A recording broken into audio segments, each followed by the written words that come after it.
Okay, so for those of you who are on CGS or CGS Plus, you have already received an email from HECO, and if you have not yet, you will receive one, giving you the option of moving over to one of the new programs. The new programs are the permanent programs. You can do that now, or you can do it when your 7 years is up. My advice, as I mentioned earlier, would be to go ahead and switch over now because you're going to need to do it anyway. And you know, if you are on CGS and you maybe just got installed recently, sure, go ahead and stick with it. But other than that, I would enroll with SDE. SDE or SDN are the new programs. E stands for export, N stands for non-export. There's really not much of a reason people should get on non-export anymore, because now the solar parties and the PUC and HECO have worked out all of the grid issues of the past, and so it's really not a concern anymore. So most people should just go ahead and export. That way you can maybe get a little credit towards your HECO bill for whatever you give to HECO. So let's just talk about the two different things happening here. One is customers who have already installed on a different program and have the option to go over to SDE or SDN. And then the other bucket of customers are going to be new customers that just are now getting PV for the first time. These will be your only options. So let's start with these customers first. Again, you have 7 years from your PTO date. PTO is permission to operate. So let's say you installed your CGS system in 2016. After a couple of months, you did your paperwork with HECO, you docu-signed it, and then HECO sent you an email saying, okay, we're all done. That was your PTO date. So you have 7 years from then to move over. You probably want to go ahead and move over now. You can choose to switch from SDE or SDN. As mentioned, I would go to SDE. It's 13 cents a kilowatt hour, and the energy can roll over. So whatever you overproduce and give to HECO, right? In other words, not the energy you use live during the day, that's yours. But whatever you don't use live during the day, and if you have batteries or don't have batteries, whatever energy it is that you give HECO, that's what you'll get 13 cents a kilowatt hour on for the energy you buy from HECO. So quick and easy. Let's say you produce 1,000 kilowatt hours.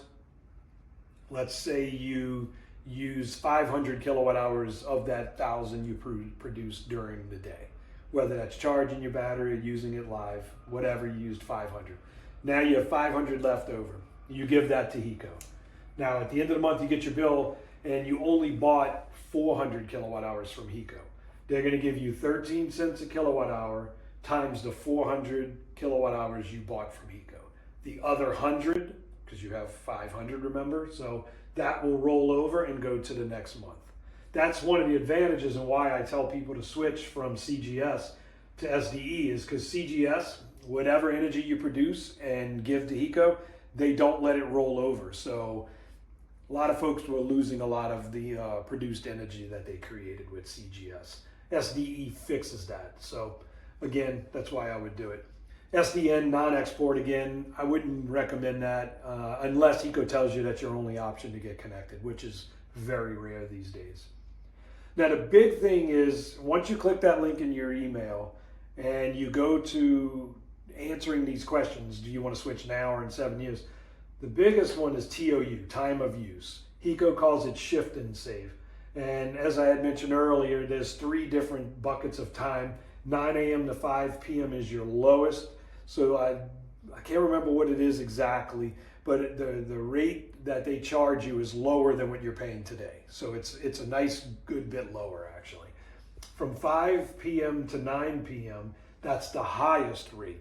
That's over 50 cents a kilowatt hour. So that's much higher than you're paying today. And then the mid is 9 p.m. to 9 a.m. And that's going to be more in line with what you're paying today, probably a little bit lower. So low, high, mid. I would strongly suggest to opt out of time of use or shift and save. My little asterisk here is unless you are never home from 5 p.m. to 9 p.m.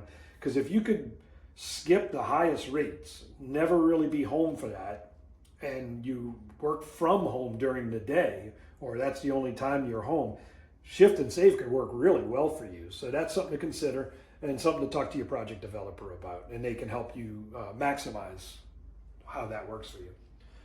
Let's talk about real quick the customers that are brand new. So you don't have an old system. You are signing up today for the first time. You are not going to have to think about much other than one thing. Once we sign you up, and like I said, it'll most likely be SDE because you're going to want to export and get a little credit. HECO is going to auto enroll you in time of use, shift and save. So you will need to manually opt out unless you're one of those customers I mentioned that has, a rare schedule where you're never home during that peak time. So we will not be able to opt you out. Unfortunately, that's not the way it works, but you will be able to manually opt out through HECO. And my suggestion, of course, is to do that as soon as you can, and we'll help you with that. If you have any questions, feel free to call us here at the office, 808-842-5853, or email us support@aeihawaii.com.